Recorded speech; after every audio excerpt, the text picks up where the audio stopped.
Hello everybody, and welcome to Geronimo's Park. Today, I'm going to be looking at the redesigns and the recolors for all the dinosaurs in the Jurassic World Rebirth trailer.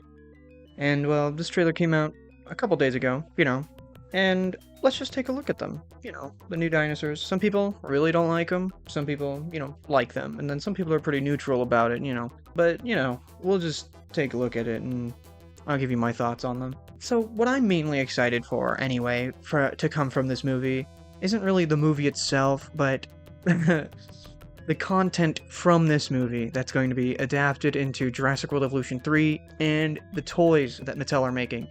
Because, I think, honestly, the reveals they did, some of them look pretty good. We might talk about them in this video, actually, because, let's just get into it. It's not going to be, like, really a specific list or anything, really.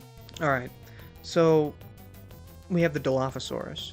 Now, the Dilophosaurus, I feel like, in the trailer, its design is very similar to the one we see in Jurassic World Dominion, and, it's just got an orange, frill thing.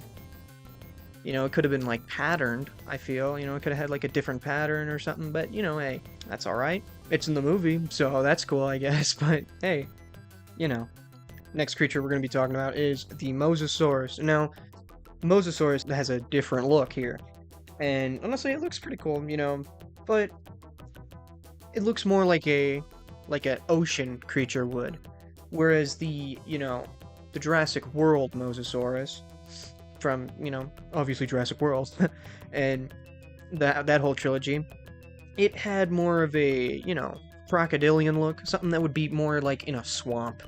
More so, even though it would absolutely decimate a swamp because it's probably bigger than the damn swamp itself, but it still looked like it would be more of like a river monster than actually a ocean monster, you know what I mean? But this, reminds me of like a shark or, a whale, where it has the smooth skin, not really the scaly crocodilian look of the previous Mosasaurus, but and I think, yeah. It's got that eye too, that I guess that kind of fits too, But it just looks more like an ocean creature than the previous Mosasaurus, and I think that's, that's pretty cool. Let's talk about the T-Rex. It's the T-Rex. I heard a couple people say that it gave them the Lost World vibes, which, I mean, yeah, it's got like the stripes on the back and whatever, I think it looks different. I don't know, it looks... The face, maybe. I think I'm seeing more teeth, it looks like. I don't know, it's just more toothy looking. Or, I don't know. Maybe the lips aren't covering the teeth as much or something, but I don't know.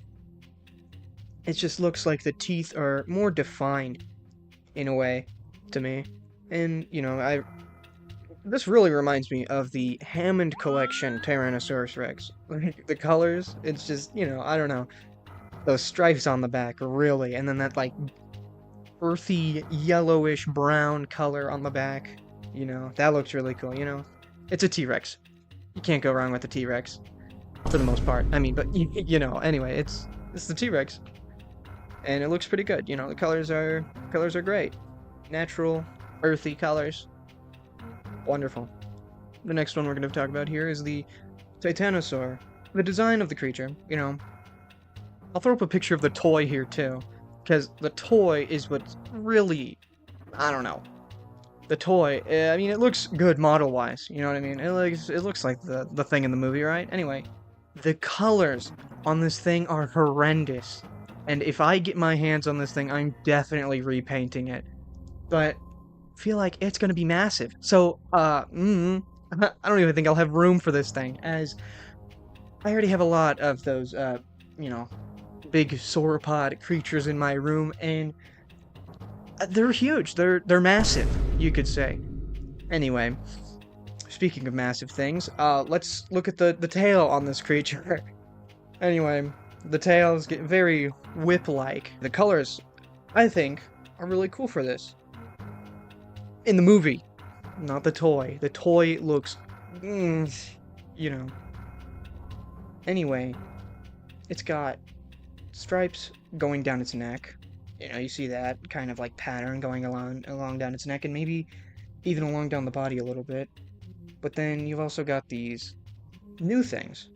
you know, spines, sails, orange protruding skin flaps, let's just call them. You know, they're different. And you know what? It looks cool. I like it. It's different, but it's cool. Let's move on to possibly my favorite one, my favorite redesign. You know, this is just my opinion. Don't get mad at me. I know a lot of people liked the Dominion Quetzalcoatlus. But I mean, you know, it wasn't a bad design. No, don't get me wrong, but I just love this one a lot more. I love that hook type beak it's got. You know, it's got like a hooked, you know, it's like got that. I don't know. It just looks so cool. It's like a fishing hook, you know, and it just, ooh, and it's smaller too. So I feel like, you know, it's just somewhat more of a threat. Not that the other Quetzalcoatlus wasn't a threat at all, no. But I feel like I could get more, you know, like how it is in this scene that we get, where it goes into the ruins of like some temple or whatever, and it goes in and it attacks the characters, you know. And I think that's really cool. Where it kind of like, you know, it's small enough to where it interacts with the characters, but it's also, you know, pretty big too still. So, you know, I think that's pretty cool. But the colors on this thing, and this goes for the toy too. I'll throw up pictures of the toy and the actual creature itself, and the colors, you know, they're great. You know, I like that blue, that orange, just really, ooh, you know, really cool. I like this one. Not to say that the Dominion Quetzalcoatlus was bad or anything, but, you know, I just personally like this one a lot more. Mainly because of the toy, I'm gonna be honest. That's kind of what's basing my hype around here, is the toy. Because look at that. It can stand up. It's posable like that. You know, that, I think, is pretty cool. First thing we've seen, I think. I think it's the first time. I don't know. I'm not really, you know, this is like the first time I'm really getting back into this type of thing. Where I think it's the first time we've seen a Mattel pterosaur, flying reptile, whatever you want to call it, figure to have, you know, posable arms like that. I mean, I think they folded in, you know, but now they can actually, like, you can pose it to stand up, you know, and I'm talking about a mainline toy, not something like the hemmed collection, what is it called? Anyway, no. No, what I'm saying is, this is the first time we've seen this in a mainline figure where it's, pretty posable, at least for a Pteranodon type creature, flying reptile, what, you know. It's pretty posable for just a standard figure. Also, the paint on these new figures looks great. You know, they looks amazing, I feel. For mainline figures, you know, a couple of them look pretty cool, you know. But this thing looks so good that I might not even repaint it. I mean, also, mainly, I might not even repaint it because I don't know what fabric the wings are made of. You know, what material that is. If it's, I don't know. We'll just have to see. But anyway, it looks great in the movie as a toy. Cannot wait for this thing in Jurassic World Evolution 3 because I'm definitely using this over the normal Quetzalcoatlus or the Jurassic World Dominion Quetzal, because, you know, this thing's pretty cool. I don't know, in my opinion. I just think it looks great. Let's talk about this one. The two-headed raptor thing. I mean, you can't really see the colors on this, but I mean, I don't know, I think it's a two-headed raptor, I'm not sure. It's in the, whatever, the little jar thing. The little incubation, you know, chamber. But, yeah, it's, I mean, you could maybe see some colors on there. We've got, like, a light-toned underbelly color. You could see that going on, and maybe what is a orange color, but who knows? I think that's just, that orange is more so influenced by the orange light that's glowing on it, so, you know, not really a lot to tell from the colors here, but I see, you know, a lighter tone on the underbelly and some darker, like, stripes going on the tail and around the eyeball and kind of around, you know, the face a little bit. But, you know, a lot of people are saying this could be the pattern, like the Lost World Raptor pattern. I don't know. I'm gonna be honest. It doesn't even really look like a raptor, like a Jurassic Park raptor. I don't know. I mean, I could kind of see it. But to me, like, from this quick shot here, it just looks like an Atrociraptor. But it probably isn't an Atrociraptor. It just kind of looks like that. in this quick little shot we're getting. But, you know, anyway, can't really tell the colors of it, really. Same with the next creature we're going to be talking about, and that's the, what people are calling the D-Rex. Yeah, that's, very, you know, yeah, anyway.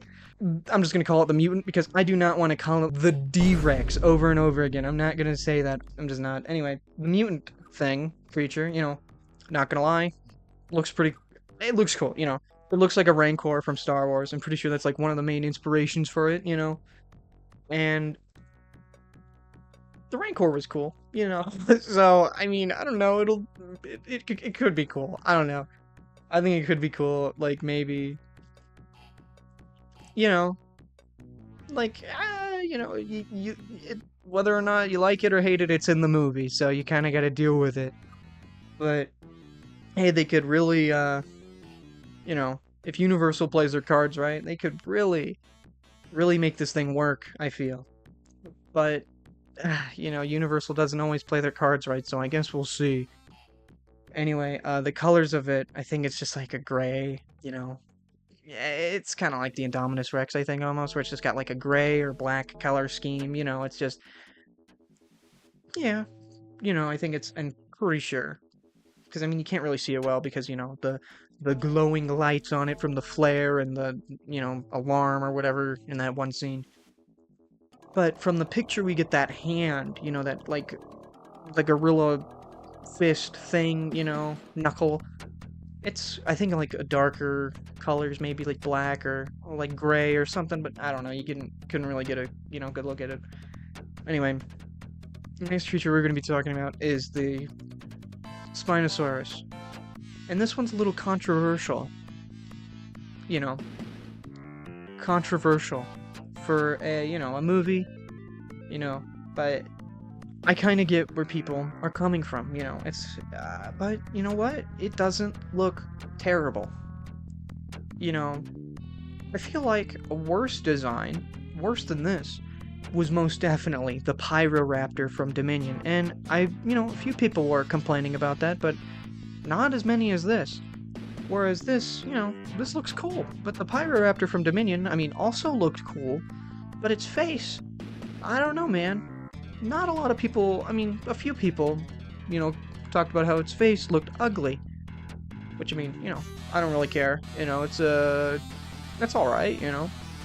Everyone's talking about this, which is weird because this, honestly, doesn't look bad. You know, it's different. It's supposed to be a different island with different creatures, whatever, you know. Honestly, it looks cool, you know, the shorter neck. I mean, it's not really, it doesn't really look that short. I mean, I think, honestly, what's happening here is we're getting a really bad angle of this thing. Because, I don't know. You know, I think this is just a bad angle. Because the toy actually looks completely fine. You know, the toy doesn't look that bad. And then, you know, a lot of people were talking about, you know, oh, I want an accurate Spino for this, or not this movie, but just, you know, in general, they wanted an accurate Spino for some movie in the future or whatever. They got it, kinda. So, hey, you know. Anyway, I think, you know, the colors on this thing, especially on the sail, let's talk about the colors. You know, they're great. You know, the sails look really cool on the creature themselves. I'm gonna talk about the design again, because, you know, it doesn't look terrible. You know, it could have been way worse. But you know what? It's not bad. And you know what? This thing will kind of be cool in Jurassic World Evolution 3, I feel. So, you know, it's not that bad, I think. We just possibly got a really bad angle of it. It looks alright, you know, it doesn't look terrible. Anyway, Raptor, it got leaked by a balloon. Yeah, it looks cool. Looks like Jurassic World 3 Raptor. Anyway, yeah, Anyway, those are my thoughts on the new redesigns and recolors of the dinosaurs and with the new Jurassic World Rebirth trailer. I mean, I say new, it's been a couple of days. Let me know your thoughts down in the comments. Just, yeah, keep it respectful. Because, you know, I know a lot of people are, get heated about this kind of thing, surprisingly. So, you know, just, be respectful. You know, just chill out, have some fun with it. Anyway, this is coming from a viewpoint of somebody who is mostly excited for Jurassic World Evolution 3 and the new Mattel figures, so, you know, you can take me seriously or not, I don't really care. Everybody's entitled to their own opinion, it's fine, and I respect that, so go ahead, share yours down in the comments below. On another note, I have a lot of things planned for this channel in the upcoming months, and so if you'd like to see where this, you know, see that stuff, consider subscribing maybe, or just checking in every once in a while. I don't know. Like the video, if you want, of course. And anyway, have a good day. I'm Geronimo. See you next time.